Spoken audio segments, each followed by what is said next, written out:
Hello everyone, welcome to Unmatchable Learning में आप सभी का स्वागत है। अनमैचेबल से जुड़े हुए सारे लेटेस्ट अपडेट्स जानने के लिए मेक श्योर दैट आप वीडियो के डिस्क्रिप्शन को चेक करना ना भूलें और ये सारे सोशल मीडिया हैंडल्स भी फॉलो करें। आज हम लोग मैकेनिकल प्रॉपर्टीज ऑफ सॉलिड्स के बारे में समझने वाले हैं। तो सबसे पहले ये जान लेते हैं आखिर ये टॉपिक सीखना क्यों है। जब भी आप ब्रिजेस या उसके पार्ट्स के बारे में सोचते हो या फिर आप बड़े बड़े स्ट्रक्चर्स, विंडमिल्स के बारे में सोचते हो या फिर ऐसे किसी भी इलेक्ट्रिसिटी ट्रांसमिशन टावर या कार के इंजन्स के बारे में,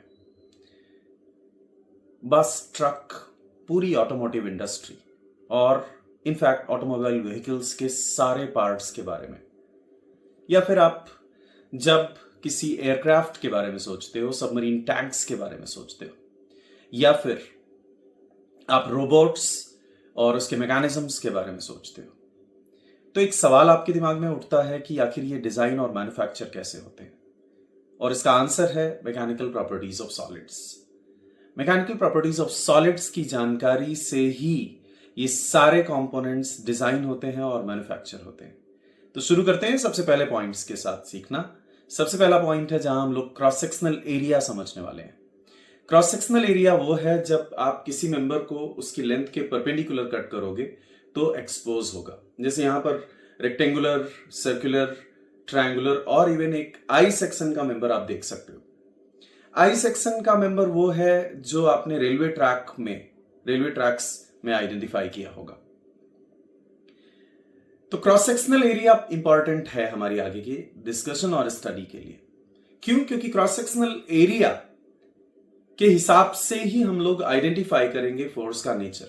अगर फोर्स क्रॉस सेक्शनल एरिया पर परपेंडिकुलर है, जैसे कि यहां, तो उसे हम लोग लॉन्गिट्यूडिनल फोर्स या एक्सियल फोर्स कहेंगे। लेकिन अगर फोर्स क्रॉस सेक्शनल एरिया के पैरेलल है, उसके अलोंग है, तो उसे हम लोग ट्रांसवर्स फोर्स या शियर फोर्स कहेंगे। जैसे ये दोनों इलस्ट्रेशंस में आप देख सकते हो। लोड के बारे में एक और बात, खासकर लॉन्गिट्यूडिनल या एक्सियल लोड के बारे में, दैट लॉन्गिट्यूडिनल या एक्सियल लोड अगर पुलिंग टेंडेंसी रखेगा, अगर मेंबर को, मॉलिक्यूल्स को दूर खींचने की कोशिश करेगा, तो उसे हम टेंसाइल कहेंगे, अदरवाइज उसे हम कॉम्प्रेसिव कहेंगे।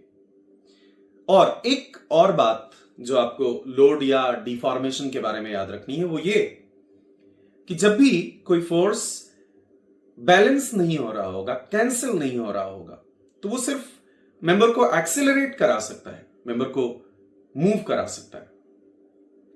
बट जब वो कैंसिल हो रहा होगा दूसरी तरफ से, तब वो डिफॉर्म कराएगा। तब आप उसे कहोगे कि वो लोड है, चाहे वो लॉन्गिट्यूडिनल लोड हो या फिर दूसरे टाइप का लोड जिसे हमने ट्रांसवर्स लोड सीखा है। Let's move on to the second point. Second point में हम लोग सीखने वाले हैं स्ट्रेस, स्ट्रेन और हुक्स लॉ के बारे में। जब भी आप किसी मेंबर पर लोड अप्लाई करते हो, कोई भी एक्सियल, टेंसाइल लोड या इवन कॉम्प्रेसिव लोड, एक मॉलिक्यूल को आप दूसरे मॉलिक्यूल से दूर कर रहे होते हो। तो अगर आप अल्फा को बीटा से दूर कर रहे हो, अल्फा को रिस्टोर करने के लिए बीटा एक रेजिस्टिंग फोर्स अप्लाई करेगा। और क्योंकि ये पूरे एरिया पर जितने भी मॉलिक्यूलर बॉन्ड्स एग्जिस्ट करते हैं वो पूरे एरिया पर प्रेजेंट होगा, इसलिए पूरे एरिया पर इस तरह का रेजिस्टेंस आपको देखने को मिलेगा। इस रेजिस्टेंस को, इस इंटरमॉलिक्यूलर रेजिस्टेंस को अगर यूनिट एरिया पर मेजर कर लिया जाए तो हम इसे स्ट्रेस का नाम देते हैं। स्ट्रेस एक बहुत इंपॉर्टेंट क्वांटिटी है। सारे मशीन कंपोनेंट्स या स्ट्रक्चरल कंपोनेंट्स की डिजाइन और उनकी मैन्युफैक्चरिंग में इसका बहुत बड़ा रोल है। कोई भी ब्रिज, मेटेलिक ब्रिज या फिर normal concrete bridges, buildings, structures, machines, उन सबको डिजाइन करने में स्ट्रेस का बहुत बड़ा रोल है। In fact without calculating and doing the stress analysis it can be done. So stress को हम लोग सिग्मा से डिनोट करेंगे and it is F upon area, force per unit area. Unit stress की न्यूटन पर मीटर स्क्वायर होगी, जिसे आप पास्कल भी कहते हो, प्रेशर की भी यही यूनिट होती है। हाँ, कभी कभी अगर आपने एरिया को मिलीमीटर स्क्वायर या सेंटीमीटर स्क्वायर में मेजर कर लिया तो यूनिट न्यूटन पर मिलीमीटर स्क्वायर या सेंटीमीटर स्क्वायर हो जाएगी। मैं अब आपको स्ट्रेन के बारे में बताता हूं। स्ट्रेन, जब भी आप किसी मेंबर पर फोर्स अप्लाई करते हो उसका लेंथ चेंज होता है, तो जो चेंज हुआ लेंथ में उसको आप अगर ओरिजिनल लेंथ से डिवाइड कर दोगे तो ये change in length divided by original length या नेचुरल लेंथ, ये जो क्वांटिटी देता है, इस क्वांटिटी को हम लोग कहते हैं स्ट्रेन। हाँ, जब एक्सियल लोडिंग है तो एक्सियल स्ट्रेन या लॉन्गिट्यूडिनल स्ट्रेन कहेंगे। इसे हम लोग एप्सिलॉन से रिप्रेजेंट करते हैं, ग्रीक लेटर एप्सिलॉन से रिप्रेजेंट करते हैं। लेंथ और लेंथ का रेशियो है तो नेचुरली इसकी यूनिट नहीं होगी, millimetre upon millimetre, centimetre upon centimetre, unitless या डायमेंशनलेस क्वांटिटी हो जाती है। मैकेनिकल प्रॉपर्टीज ऑफ सॉलिड्स के इस दूसरे पॉइंट में तीसरी और आखिरी बात, स्ट्रेस और स्ट्रेन को रिलेट करता है एक पावरफुल लॉ, और इस लॉ को हम लोग कहते हैं हुक्स लॉ। क्या है ये लॉ?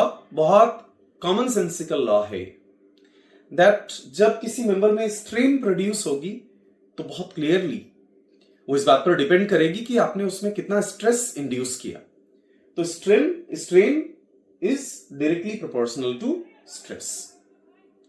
लेकिन एक बात और हमें समझ में आती है कि अगर मैं स्टील में, अगर मैं एल्यूमिनियम में, अगर मैं कॉपर में, कंक्रीट में सेम स्ट्रेस इंड्यूस करूं सब में एक तरफ से, तो क्या मुझे बराबर स्ट्रेन मिलेगा सब में?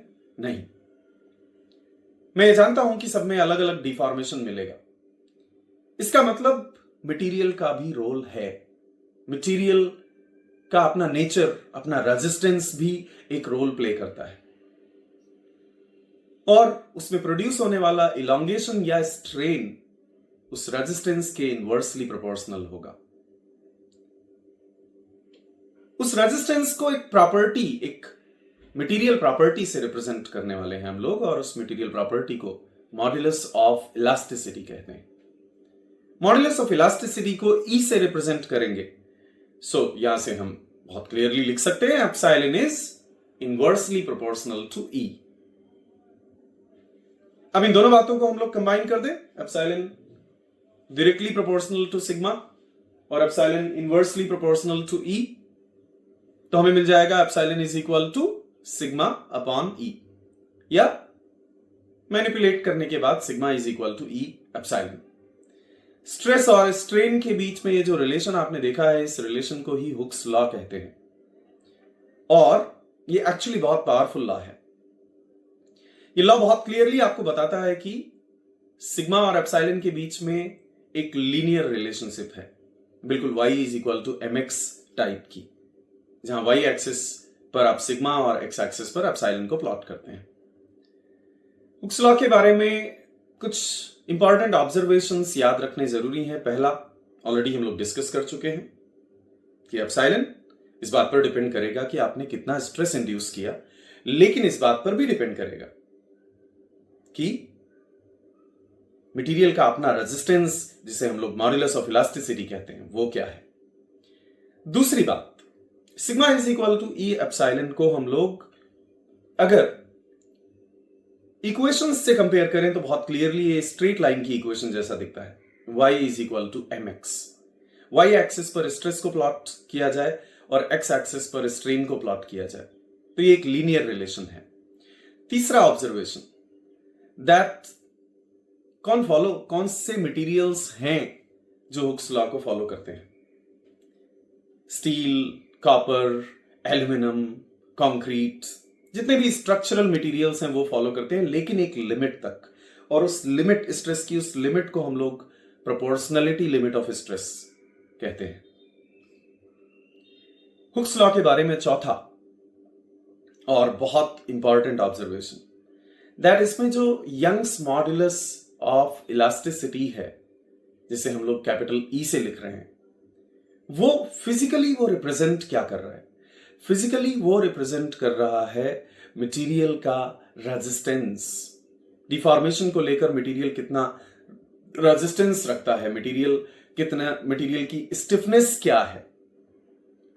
और पांचवा और last observation, sigma is equal to E epsilon को अगर हम लोग y is equal to m x से कंपेयर करें तो बहुत क्लियर है कि m की जगह पर वहां E दिख रहा है।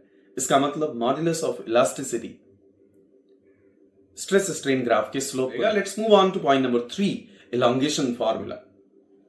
इलॉन्गेशन फॉर्मूला बहुत सिंपल है। किसी भी मेंबर के लेंथ में होने वाला चेंज नेचुरली फोर्स के डायरेक्टली प्रोपोर्शनल होगा। जितना ज्यादा फोर्स उतना ज्यादा इलॉन्गेशन। लेंथ के भी डायरेक्टली प्रोपोर्शनल होगा। लंबे वायर्स यूजुअली ज्यादा खींचते हैं, आप जानते हो, लेकिन इलास्टिसिटी रेजिस्टेंस है तो उस रेजिस्टेंस के इनवर्सली प्रोपोर्शनल होगा। और एरिया इस बात को रिप्रेजेंट करेगा कितना थिक है वायर, तो जितना थिक होगा उतना कम इलॉन्गेट होगा, तो एरिया पे इनवर्सली प्रोपोर्शनल होगा। इसलिए डेल्टा एल हो जाता है एफ एल अपॉन ई ए। लेकिन इसे सिर्फ हम इंट्यूटिवली समझें ये जरूरी नहीं है। एक्चुअली इसे मैथमेटिकली डिराइव कर सकते हैं हुक्स लॉ से 2 लाइन में। Sigma is equal to E epsilon, epsilon is equal to sigma upon E. Epsilon को लिख दिया delta L upon L, sigma को लिख दिया एफ अपॉन ए। वहां से हमें मिल गया delta L is equal to F L upon E A. ये इलॉन्गेशन फॉर्मूला काफी इंपॉर्टेंट है और इसे याद रखना होगा। हाँ, कभी अगर मेंबर के अपने खुद के वेट की वजह से कितना इलॉन्गेशन हुआ ये कैलकुलेट करना हो तो याद रख लो आपको W/2 यूज करना होगा फोर्स की जगह। W/2 क्यों? क्योंकि देखो पूरा वेट किसी सेक्शन पर पूरा वेट एक्ट नहीं कर रहा है। नीचे वाले सेक्शन पर 0 वेट है क्योंकि उसके नीचे फर्दर तो कोई वेट है नहीं, लेकिन सबसे ऊपर जो सेक्शन है उस पे पूरा मेंबर लटका हुआ है, उस पर पूरा मेंबर सस्पेंडेड है, तो वहां पर सबसे ज्यादा टोटल वेट एक्ट कर रहा है। तो एवरेज फोर्स 0 और W का एवरेज W/2 एक्ट करेगा। तो एफ एल अपॉन ई ए जो फॉर्मूला है उसमें आप लोग यूज करने वाले हो W/2, और इसलिए सेल्फ वेट की वजह से कभी आपको इलॉन्गेशन कैलकुलेट करना हो तो W/2EA यूज करना। 4th पॉइंट, शियर स्ट्रेस के बारे में समझते हैं। शियर स्ट्रेस, जब भी आप फोर्स एरिया के अलोंग अप्लाई करते हो तो वो शियर फोर्स या ट्रांसवर्स फोर्स होता है। अब ये ट्रांसवर्स फोर्स भी, इसके कारण भी एक रेजिस्टेंस डेवलप होगा और ये रेजिस्टेंस एरिया के अलोंग होगा। फिर से इस रेजिस्टेंस को अगर आप यूनिट एरिया पर मेजर कर लो तो शियर स्ट्रेस बनेगा। स्ट्रेस पहले भी मैं बता चुका हूं आपको, स्ट्रेस मतलब फोर्स पर यूनिट एरिया। इस स्ट्रेस को ट्रांसवर्स स्ट्रेस या शियर स्ट्रेस कहते हैं और इसे टाउ से रिप्रेजेंट करते हैं। ग्रीक लेटर टाउ से रिप्रेजेंट करते हैं। Tau is equal to again F upon A. Shear strain के बारे में समझते हैं। जब भी आप एरिया के अलोंग इस तरह से ट्रांसवर्स लोडिंग करते हो, वो ट्रांसवर्स लोडिंग मेंबर की लेंथ को नहीं चेंज करेगा, वो उसके एंगल को चेंज करता है, और उस एंगुलर चेंज को हम लोग, उस एंगुलर डिफॉर्मेशन को कहते हैं शियर स्ट्रेन, और इसे गामा से डिनोट करते हैं। अब जरा side by side axial loading और शियर लोडिंग दोनों को समझते हैं। एक्सियल लोडिंग में हमारे पास स्ट्रेस को हम लोग सिग्मा नाम दे रहे हैं, स्ट्रेन को हम लोग एप्सिलॉन नाम दे रहे हैं, और एप्सिलॉन और सिग्मा आपस में रिलेटेड हैं। कैसे? हुक्स लॉ से sigma is equal to E into epsilon. बिल्कुल सिमिलरली, स्ट्राइकिंगली सिमिलर वे में शियर लोडिंग, यानी कि जब एरिया के अलोंग फोर्स एक्ट करेगा तो उसमें भी स्ट्रेस है एफ अपॉन एरिया टाउ, और वहां एंगुलर डिफॉर्मेशन प्रोड्यूस हुआ, वहां जो लेंथ में नहीं चेंज हुआ, एंगल में चेंज हुआ, गामा। और गामा भी टाउ से रिलेटेड है, बिल्कुल वैसे ही जैसे सिग्मा और एप्सिलॉन रिलेटेड थे। Tau is equal to G gamma.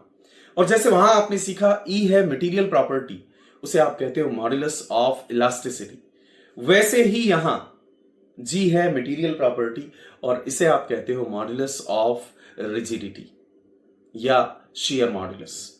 Shear modulus भी नाम याद रख लो और मॉड्यूलस ऑफ रिजिडिटी नाम भी याद रख लो, क्योंकि interchangeably we can use them. कभी एक यूज करेंगे, कभी दूसरा यूज करेंगे। Now will move on to point number 5, जहां हम लोग 3 डायमेंशनल स्ट्रेसेस की बात करेंगे। जब 3D स्ट्रेसेस एक्ट करेंगे, sigma X, sigma Y, sigma Z, उसका एक स्पेशल केस बनेगा जब ये तीनों वैल्यूज इक्वल हो जाएंगी। Sigma X, sigma Y, sigma Z तीनों इक्वल हो गए, लेट्स से उनकी वैल्यूज हैं पी पी पी। ऐसे स्पेशल केस को हाइड्रोस्टैटिक स्ट्रेस कहते हैं। और जब ये हाइड्रोस्टैटिक स्ट्रेस एक्ट करेगा तो देखो सब तरफ से एक्ट कर रहा है ना, वॉल्यूम पे, 3 डायमेंशनली, इसलिए वो वॉल्यूम में चेंज प्रोड्यूस करेगा। वॉल्यूम में चेंज अपॉन ओरिजिनल वॉल्यूम, ये डिफाइन करेगा वॉल्यूमेट्रिक स्ट्रेन एप्सिलॉन वी। अब फिर से एक बार 3 सिनेरियोज जो हमने देखे, तीनों सिनेरियोज को एक साथ देखते हैं। जब एक्सियल लोडिंग होगी तो स्ट्रेस को सिग्मा लिखा मैंने, स्ट्रेन को एप्सिलॉन लिखा, और दोनों में एक रिलेशन है, sigma is equal to E epsilon. E को कहते हैं मॉड्यूलस ऑफ इलास्टिसिटी। और जब ट्रांसवर्स लोडिंग या शियर लोडिंग हुआ तो tau is equal to G gamma, और जी को कहते हैं मॉड्यूलस ऑफ रिजिडिटी। बिल्कुल ऐसे ही जब एक हाइड्रोस्टैटिक स्ट्रेस एक्ट करेगा,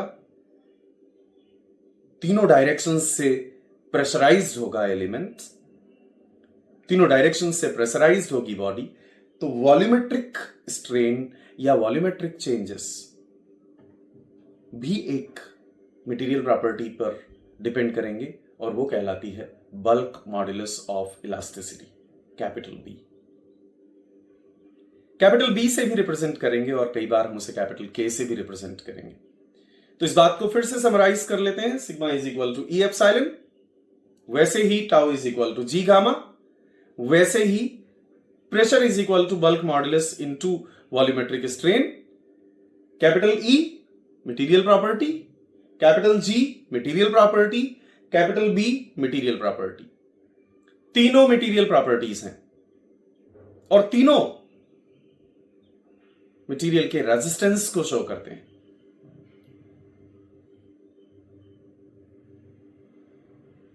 हर मटेरियल के लिए स्पेसिफिक होगी रहेगा। Let's move. अब हम लोग 6 पॉइंट पर चलते हैं, जहां हम लोग एक बड़े ही इंपॉर्टेंट इंटरेस्टिंग टॉपिक के बारे में समझने वाले हैं, इलास्टिक पोटेंशियल एनर्जी या स्ट्रेन एनर्जी। देखो, जब किसी मेंबर पर फोर्स एक्ट करके उसे डिफॉर्म करता है तो फोर्स का एक डिस्प्लेसमेंट होता है। डेल्टा एल अमाउंट से फोर्स एक्चुअली डिस्प्लेस हुआ, और फोर्स डिस्प्लेस हुआ तो वर्क हुआ होगा। ये वर्क मेंबर के मटेरियल में अब्सॉर्ब हो जाता है, और जिस एनर्जी के जिस फॉर्म में अब्सॉर्ब होता है उसे हम लोग स्ट्रेन एनर्जी या इलास्टिक पोटेंशियल एनर्जी कहते हैं। सो इलास्टिक पोटेंशियल एनर्जी बहुत सिंपल है। आपने फोर्स अप्लाई किया, वो इलांगेट हुआ तो डिस्प्लेसमेंट हुआ तो वर्क डन हुआ तो एनर्जी अब्सॉर्ब हो गई मटेरियल के अंदर। अब ये एनर्जी हम लोग कैलकुलेट करेंगे, इसके सारे फार्मूलाज को समझेंगे, किस तरह से ये सारे फार्मूलाज हमें मिलते हैं। वर्क डन है तो फोर्स इंटू डिस्प्लेसमेंट हो गया। एवरेज फोर्स कैलकुलेट कर लेंगे, 0 plus F divided by 2। Average force क्यों? क्योंकि हम लोग मान रहे हैं कि फोर्स धीरे धीरे बढ़ाया गया होगा, ग्रेजुअली इंक्रीज किया गया होगा, सडनली नहीं अप्लाई कर दिया। और डिस्प्लेसमेंट उतना ही हुआ जितना मेंबर बढ़ा, डेल्टा एल। अभी डेल्टा एल को मैं लिख सकता हूं एफ एल अपॉन ई ए, एफ दोनों कंबाइन हो जाएंगे तो एफ स्क्वायर एल अपॉन 2 ई ए। स्ट्रेन एनर्जी का एक फॉर्मूला तो ये आप याद रखने वाले हो। एक तो सबसे पहला फंडामेंटल याद रखने वाले हो, एवरेज फोर्स इनटू डिस्प्लेसमेंट। दूसरा ये याद रखने वाले हो। तीसरा, अगर मैं इसमें एरिया से मल्टीप्लाई एरिया से डिवाइड कर दूं तो एफ स्क्वायर अपॉन ए स्क्वायर क्या हो जाएगा? Stress sigma. हाँ, अब एरिया इंटू लेंथ क्या हो गया? वॉल्यूम हो गया। अब वॉल्यूम को लेफ्ट साइड में ट्रांसपोज करने के बाद आपको मिल जाएगा strain energy upon volume is equal to sigma square upon 2e। तो strain energy per unit volume का ये फॉर्मूला आपको मिल गया। लेकिन इसी में अगर सिग्मा स्क्वायर जो प्रेजेंट है, उस सिग्मा स्क्वायर को अगर मैं सिग्मा और सिग्मा 2 बार लिख दूं तो सिग्मा अपॉन ई क्या बन जाएगा? एप्सिलॉन बन जाएगा। हाफ सिग्मा एप्सिलॉन, एक और फॉर्मूला मिल गया, लेकिन ये स्ट्रेन एनर्जी अपॉन वॉल्यूम या strain energy per unit volume के फॉर्मूलाज हैं। अब आप जरा स्ट्रेस स्ट्रेन डायग्राम जो हमने हुक्स लॉ में समझा, लीनियर होता है स्ट्रेस स्ट्रेन डायग्राम, उसमें देखो उसका एरिया क्या है, हाफ सिग्मा एप्सिलॉन। इसका मतलब strain energy per unit volume stress strain diagram के एरिया से रिलेटेड है। हाफ सिग्मा एप्सिलॉन वो उसका एरिया है और उसके एरिया से रिलेटेड है strain energy per unit volume.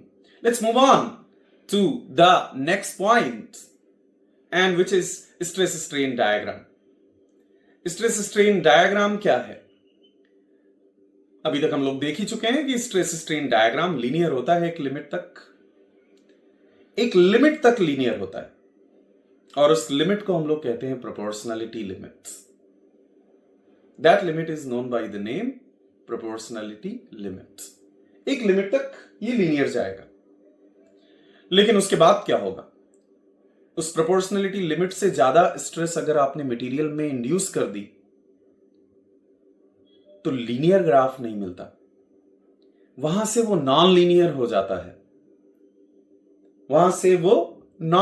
जाता है, इनफैक्ट एक लिमिट ऐसी आती है जब मटेरियल अपने इलास्टिक नेचर को सरेंडर कर देता है। ए से बी तक तो हुक्स लॉ ओबे होगा, बी से सी तक वो इलास्टिक रहेगा, मतलब अगर फोर्सेस हटा लिए जाए तो वो खुद को रिकवर कर लेगा। लेकिन अगर उसके बाद भी आपने स्ट्रेस इंड्यूस की, इलास्टिक लिमिट जो हमने यहां पर पॉइंट सी पर मार्क की है, वहां तक मटेरियल का नेचर इलास्टिक रहेगा। आपने अगर फोर्सेस हटा लिए तो वो डिफॉर्मेशंस या वो इलॉन्गेशंस रिकवर हो जाएंगे, वो वापस आ जाएंगे।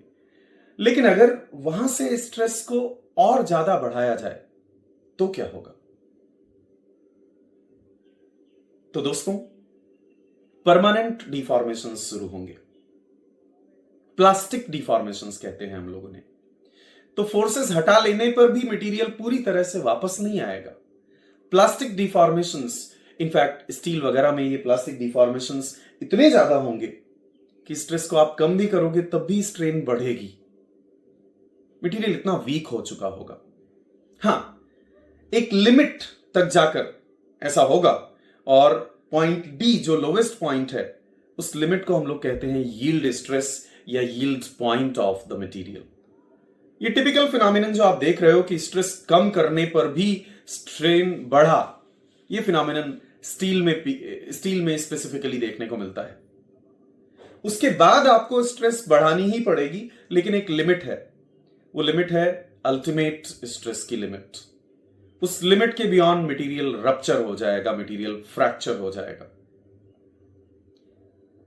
ये जो टिपिकल बिहेवियर आपने देखा ये स्टील का है, लेकिन ऐसा ही बिहेवियर, बस वो यील्डिंग वाला नहीं दिखेगा, बाकी ऐसा ही बिहेवियर बहुत सारे मटेरियल्स में दिखेगा। ये ऊपर के दोनों डायग्राम्स जो आपको दिख रहे हैं, ये डक्टाइल मटेरियल्स के लिए हैं, वो जो फाइनल पॉइंट तक जाते जाते बहुत ज्यादा डिफॉर्म या इलॉन्गेट हो। नीचे वाला जो बिहेवियर आपको दिख रहा है ये ब्रिटल मटेरियल्स के लिए है। ब्रिटल मटेरियल्स वो हैं जो फाइनल पॉइंट तक जाते जाते ज्यादा डिफॉर्म ना हो, ज्यादा इलॉन्गेट ना हो। Let's move on to point number 8, जहां हम समझने वाले हैं एक और मटेरियल प्रॉपर्टी के बारे में, और वो है पॉइसंस रेशियो। जब भी आप किसी फोर्स को अप्लाई करते हो किसी मेंबर पे, उसकी लेंथ बढ़ती है, लेकिन at the same time diameter कम हो रहा होता है। तो लेंथ में चेंज अपॉन ओरिजिनल लेंथ, ऐसे आपने लॉन्गिट्यूडिनल स्ट्रेन डिफाइन की पहले, बट अभी हम लोग एक स्ट्रेन और डिफाइन कर सकते हैं, डायमीटर में चेंज अपॉन ओरिजिनल डायमीटर। ये दोनों का रेशियो, लेटरल स्ट्रेन और लॉन्गिट्यूडिनल स्ट्रेन का रेशियो मटेरियल्स के लिए कांस्टेंट पाया गया है, और उस कांस्टेंट को कहते हैं पॉइसंस रेशियो। तो अब हमारे पास 4 टोटल प्रॉपर्टीज हैं, E, G, B और न्यू। और मजे की बात यह है कि मटेरियल्स के लिए ये चारों आपस में रिलेटेड हैं, और ये रहे रिलेशंस। पहला relation E is equal to 2G 1 plus nu, और दूसरा relation E is equal to 3K 1 minus 2 nu. K या B दोनों एक ही बातें, दोनों बल्क मॉड्यूलस को। Thank you so much guys for watching and tuning in. Unmatchable से जुड़े हुए हर अपडेट को जानने के लिए इस वीडियो के डिस्क्रिप्शन को चेक करना मत भूलना, चाहे वो कॉन्सेप्चुअल लर्निंग हो या फिर क्वेश्चंस, प्रैक्टिस क्वेश्चंस हो या फिर अनमैचेबल टेस्ट सीरीज हो। वो सब कुछ जानने के लिए उसके बारे में हर एक जानकारी आपको इस वीडियो के डिस्क्रिप्शन में मिल जाएगी।